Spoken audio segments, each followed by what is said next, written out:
Hello friends, எல்லாருக்கும் வணக்கம். இன்றைக்கி ஒரு சூப்பரான வீடியோ பார்க்க போகிறோம். ஸோ வீடியோ ரொம்ப நாளாக போடல, சாரி. ஓகேங்களா, இனிமேல் கண்டினியூவாக போடுறேன். இந்த ட்ரில்லர் மிஷின் வந்து பார்த்திங்கன்னா 900 ருபீஸ்க்கு செகண்ட் ஹேண்டில் வாங்கியிருந்தேன். பிளாக் டெக் அது ஃபேஸ்புக் மூலிமா ஒருத்தன் வாங்கியிருந்தேன். ஸோ இது வாங்கக்குள்ளே நல்லா இருந்துச்சு. ஒரு 4 ஹவர்ஸ் அந்த மாதிரி சார்ஜ் போட்டோம் அப்படின்னாக்கா ஒரு ஹாஃப் அன் ஹவர் அந்த மாதிரி ஒர்க் ஆகிட்டு இருந்தது. பட் இருக்க பார்த்தீங்கன்னாக்கா கொஞ்ச நாள் ஆக ஆக அப்படியே குறைய ஆரம்பிச்சிச்சு. எனக்கே பார்த்தீங்கன்னா இன்றைக்கி வந்து ஒரு நைட்டு ஃபுல்லாக சார்ஜ் போட்டிருந்தேன். 4 ஹவர்ஸ்க்கு மேலே தான் சார்ஜ் போட்டிருந்தேன். பட் அப்படியும் வந்து சார்ஜ் நிற்கல. ட்ரில்லர் யூஸ் பண்ணக்குள்ள ரொம்ப ஸ்லோவாக சுற்ற ஆரம்பிச்சிச்சு. சரி, ஒரு வேலையை முடிச்சிடலாம் நம்மளுக்கு, ஏன்னா இதுக்கு பேட்ரி மாற்றணும். பேட்ரி மாற்றிடலாம் அப்படின்னு சொல்லிட்டு தான் இன்றைக்கி வந்து இந்த வீடியோவே எடுத்தேன். ஸோ ஈஸியஸ்ட் வே தான். ரொம்ப காஸ்ட்லியெல்லாம் இல்லை. நம்ம நார்மலாக லேப்டாப் பேட்ரி, பழைய லேப்டாப் பேட்டரியை வந்து நம்ம எடுத்துக்கலாம். ஸோ இதில் பார்த்தீங்கன்னா இப்போ மல்டிமீட்டர் வச்சு காட்டுறேன் உங்களுக்கு எவ்வளோ வோல்டேஜ் வருது அப்படின்னு நீங்களே செக் பண்ணி பாருங்கள். ஏன்னா இப்போ வந்து பார்த்தீங்கன்னா இந்த மாதிரி மோட்ரு ஓடணும் அப்படின்னாக்கா 12 வோல்ட் வந்து வேணும் கண்டிப்பாக. நான் வந்து 555 மோட்டர் இல்லைன்னா 755 மோட்டர் அந்த மாதிரி தான் போட்டிருப்பாங்க. ஸோ நம்ம வந்து 12 வோல்ட் வேணும். நைட் ஃபுல்லாக சார்ஜ் போட்டும் பார்த்தீங்கன்னா எனக்கு எவ்வளோ வந்து பார்த்தீங்கன்னா 9.55 தான் வருது. ஒரு 10 கூட வரல எனக்கு. ஓகேங்களா. ஸோ இப்போ நான் என்ன பண்ண போகிறேன் அப்படின்னு பார்த்தீங்கன்னாக்கா, ஸோ இந்த பேட்டரியை வந்து நம்ம ரிமூவ் பண்ண போகிறோம். ஸோ அந்த பேட்டரிக்கு வந்து உள்ள 4 ஸ்க்ரூ தான் கொடுத்துருக்காங்க. மற்றபடி ஒன்றும் பெருசாக எதுவும் கிடையாது. 4 ஸ்க்ரூ மட்டும்தான். இதில் இருக்க பேட்டரி வந்து ரொம்ப ஓல்டு மாடல். இது பார்த்திங்கன்னா ஒரு பேட்டரி வந்து 0.5 வோல்ட் அந்த மாதிரி, இல்லைன்னா 0.7 வோல்ட் அந்த மாதிரி தான் வரும். இது ஒரு 10 பேட்டரி கனெக்ட் பண்ணியிருக்காங்க. ஸோ 10 பேட்டரி வச்சு தான் கொடுத்துருக்காங்க. அதே போல் வந்து பார்த்திங்கனாக்கா உங்களுக்கு வந்து அந்த நார்மலாக எப்படி சொல்கிறேன்னா ஒரு அட்டை வச்சு தான் பேக் பண்ணியிருக்காங்க. ஸோ அந்த அளவுக்கு சேஃப்டி அந்த மாதிரி இல்லை. பட் ஓல்டு மாடல்லாம் இப்படி தான். ஓகேங்களா. ஸோ இதை வந்து ரிமூவ் பண்ணி எடுக்கணும். இது வந்து பழைய லேப்டாப்லேருந்து கேட்டின பேட்டரி. மொத்தம் ஒரு 6 பேட்டரி நான் எடுத்திருக்கேன். ஸோ 6 பேட்டரி வந்து கரெக்டாக இருக்கான்னு செக் பண்ணிக்கிட்டு, அதுக்கப்புறம் நம்ம வந்து இதில் ஃபிக்ஸ் பண்ணுறது தான் வேலை. நீங்கள் பழைய லேப்டாப் பேட்டரி வாங்கினாலே போதும். இதுக்கும் புதுசாக வாங்கணும்னு அவசியம் இல்லை. 6 பேட்டரிக்கு மேலே வைக்கலாம் பார்த்தாக்கா அதுக்குள்ளே இடம் பத்தாது. மொத்தம் 6 பேட்டரி தான் வைக்கணும். இதை நம்ம வந்து சீரிஸில் வந்து கனெக்ட் பண்ணணும். 2 பேட்டரியாக வந்து 3 பேட்டரியை வந்து சீரிஸை கனெக்ட் பண்ணிங்கன்னா சரியாக இருக்கும். அப்போ நமக்கு தேவையான 12 வோல்ட் வந்துடும். இது பேட்டரி கெப்பாசிட்டி பார்த்தீங்கன்னா 3000 mAh பேட்டரி இது. ஸோ நல்ல ஒரு நல்ல ஒரு ஸ்ட்ரென்த் கிடைக்கும். உங்களுக்கு டைமிங் வந்து நல்லாவே இருக்கும். இதுக்கு நம்ம யூஸ் பண்ண போகிறது இந்த 3S 40 amps BMS தான். இது 40 ஆம்பியர் வரைக்கும் சப்போர்ட் பண்ணும். அதே போல் இது வந்து 3 சீரிஸில் கொடுக்கக்கூடியது. இது வந்து பார்த்தீங்கன்னாக்கா, இது நம்மளுக்கு வந்து பேட்டரி ஓவர் சார்ஜிங் கண்ட்ரோல் பண்ணும். ஓவர் ஹீட்டு, டிஸ்சார்ஜு, சார்ஜிங் எல்லாமே கண்ட்ரோல் பண்ணும். ஸோ அப்போது நம்மளுக்கு சேஃப்டியாக இருக்கும். உள்ள நம்ம வந்து சீல் பண்ண போகிறோம் பேட்டரியை வச்சு. ஸோ ஹீட் போகிறதுக்கு இடம் இருந்தாலுமே பேட்டரி வந்து டேமேஜ் ஆகாது. சப்போஸ் நம்ம சார்ஜ் போட்டு மறந்துட்டோம் அப்படின்னாக்கா, நம்ம இது இந்த மாதிரி பிஎம்எஸ் போட்டுக்கிட்டோம்னா ஈஸியாக இருக்கும். இதோட காஸ்ட் அரௌண்ட் ஒரு 129 அந்த மாதிரி தான் வரும். இப்போ வந்து நம்ம பேட்டரியை வந்து நான் செக் பண்ணிக்கிறேன். எல்லா பேட்டரி கரெக்டான வோல்டேஜ் இருக்கா அப்படின்னு சொல்லிட்டு ஒவ்வொரு பேட்டரியை வந்து நான் செக் பண்ணி உங்களுக்கு காட்டிடுறேன்.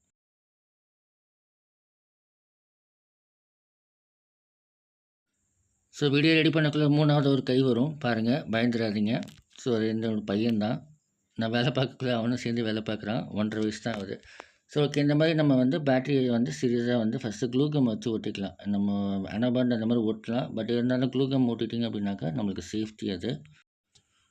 முடிஞ்ச வரைக்கும் வந்து டிரான்ஸ்பரண்ட்டாக இருக்க க்ளூகம் யூஸ் பண்ணாமல் இந்த மாதிரி ஹாஃப் ஒயிட்டு அந்த மாதிரி இருக்கிறத வந்து யூஸ் பண்ணிக்கோங்க. ஸோ அப்போ வந்து உங்களுக்கு வந்து அது நல்லாவே பிடிக்கும். டிரான்ஸ்பரண்ட் வந்து அந்த அளவுக்கு வந்து ஸ்ட்ராங்காக பிடிக்காது. ஏன்னா நான் நிறைய யூஸ் பண்ணியிருக்கேன். ஸோ அதுக்கப்புறம் தான் இந்த வந்து ஹாஃப் ஒயிட் அந்த மாதிரி யூஸ் பண்ண ஆரம்பித்தேன். ஸோ ஓரளவுக்கு நல்லா ஸ்ட்ராங்காகவே இருக்குது. ஃபுல் ஒயிட் வந்து இன்னும் சூப்பராக இருக்கும். பட் விலை அதிகம். அது ஒரு ஸ்ட்ரிப்பே வந்து 15 ரூபா 18 ரூபா வரும். ஸோ அதனால் நீங்கள் இந்த மாதிரி வாங்கிட்டிங்கன்னா இது கொஞ்சம் நல்லாயிருக்கும். நிக்கல் சால்டரிங் பண்ணவங்க, நிக்கல் வச்சு பண்ணக்குள்ளார இந்த மாதிரி வந்து சேஃப்டி ரிங் போடுவாங்க. ஸோ நம்ம சால்டரிங் பண்ணுறோம். பட் அதுக்கும் நம்ம இந்த மாதிரி சேஃப்டி ரிங் போட்டுக்கிட்டோம் அப்படின்னாக்கா, நம்மளுக்கு வந்து சால்டரிங் பண்ணக்குள்ளே டேமேஜ் ஆகாமல் இருக்கும். பக்கத்தில் இருக்க டெர்மினல், ஏன்னா ப்ளஸ் மைனஸ் பக்கத்தில் தான் வரும் அது. ஸோ அந்த டெர்மினலில் டேமேஜ் ஆகாமல் இருக்கும். இந்த மாதிரி 3mm டேப் போட்டுக்கிட்டிங்கன்னா உங்களுக்கு எப்படின்னாக்கா, நம்ம அதோடைய பிஎம்எஸ் வைக்க போகிறோம். ஸோ அப்போ வந்து அதுக்கும் பேட்டரிக்கும் கான்டாக்ட் இருக்காது. ஸோ நமக்கு ஒரு சேஃப்டியாக இருக்கும். இப்போ நம்ம கரெக்டாக வந்து சால்டரிங் பண்ணிட்டோம். இப்போ வந்து பேட்டரி வச்சு பார்க்கலாம் எத்தனை வோல்ட் வருதுன்னு. 10 வோல்ட் வந்து வருது நம்மளுக்கு. ஸோ நம்ம சார்ஜ் போட்டோம் அப்படின்னாக்கா 12 வோல்ட் வந்து நம்மளுக்கு ரீசனபிளாக கிடைக்கும். ஸோ பிஎம்எஸ் வந்து மென்ஷன் பண்ணியிருப்பாங்க. ஃபர்ஸ்ட் 0 வாட்ஸு, அதுக்கப்புறம் வந்து 8 வோல்ட்டு, அதுக்கப்புறம் 4 வோல்ட்டு, 12 வோல்ட் அந்த மாதிரி கொடுத்துருப்பாங்க. ஸோ கரெக்டாக அதுக்கு ஏற்ற மாதிரி நம்ம வந்து சால்டரிங் பண்ணிக்கிட்டால் நம்மளுக்கு ஈஸியாக இருக்கும். டவுட்டாக இருந்துச்சு அப்படின்னாக்கா, இந்த ஃபஸ்ட்டு இந்த லெஃப்ட் சைடில் கீழே இருக்குது பார்த்தீங்களா, அதுதான் வந்து மைனஸ். ஸோ ஒவ்வொரு டெர்மினலையும் நம்ம வச்சு பார்த்துக்கலாம். ஸோ இப்போ வந்து பார்த்தீங்கன்னாக்கா, நம்மளுக்கு வந்து 8 வோல்ட் வர இடத்துல 7 வோல்ட் வருது. அதே போல் வந்து பார்த்தீங்கன்னாக்கா, 4 வோல்ட் வர இடத்துல 3.49 வருது. ஸோ அந்த மாதிரி நம்மளுக்கு கரெக்டாக இருக்குது. ஸோ இப்போ வந்து இந்த பிஎம்எஸ்ல வந்து நம்ம லெட்டை வந்து சோல்டரிங் பண்ணிக்கலாம். ஏன்னா அதில் வந்து லெட்டு வந்து கம்பல்சரி வேணும். அதில் இருக்காது. ஸோ கரெக்டாக நல்லா ஃபுல்லாக வச்சுக்கிட்டோம் அப்படின்னாக்கா நம்மளுக்கு கொடுக்குற ஒயர் வந்து கரெக்டாக இருக்கும்.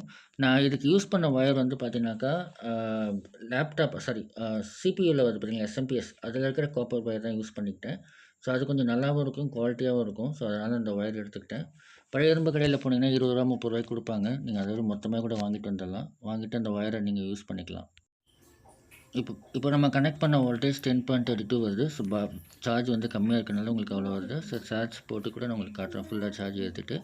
இப்போ நம்ம பிஎம்எஸில் நம்ம 10.88 கரெக்டாக வந்துட்டுருக்கு. ஸோ எல்லாமே சால்வ் பண்ணிட்டேன். மேலே இருக்க பேட்டரி எதுக்காக வச்சுருக்கேன் பார்த்தீங்கன்னாக்கா, அந்த ஹோல்டரில் வந்து அந்த பேட்டரி வந்து எதுக்கு கரெக்டாக ஃபிக்ஸ் ஆகிற மாதிரி வச்சுருக்கேன். ரீசன் என்னென்னு பார்த்தீங்க அப்படின்னாக்கா, நம்மளுக்கு வந்து அந்த பின்னில் வந்து தனியாக ஒட்டுற மாதிரி இல்லை, தனியாக கைட்டு வர மாதிரி இருக்குது. ஸோ அதனால் அந்த ஒரு பேட்டரியை மட்டும் டம்மி பண்ணிவிட்டு நான் அதில் வந்து கொடுத்துருக்கேன். இப்போ பேட்டரி நல்லா ஃபிக்ஸ் பண்ணிவிட்டு அந்த ஸ்க்ரூஸை வந்து கரெக்டாக நம்ம போட்டுக்கிட்டோம் அப்படின்னாக்கா நம்மளுக்கு வந்து அந்த இது இருக்காது. இப்போ பார்த்திங்கன்னா நம்ம எதுவுமே அந்த பேட்டரி பாக்ஸ் டேமேஜ் பண்ணல, எதுவுமே பண்ணல. அதில் இருக்கிற மாதிரி கரெக்டாக வந்து ஃபிக்ஸ் பண்ணோம். இப்போ பேட்டரி வந்து கரெக்டாக வந்து ஃபிக்ஸ் ஆகிடுச்சு.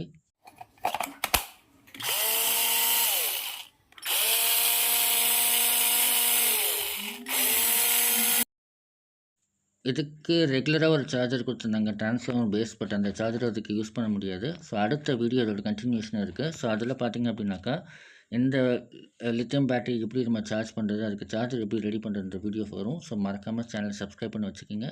Have a nice day.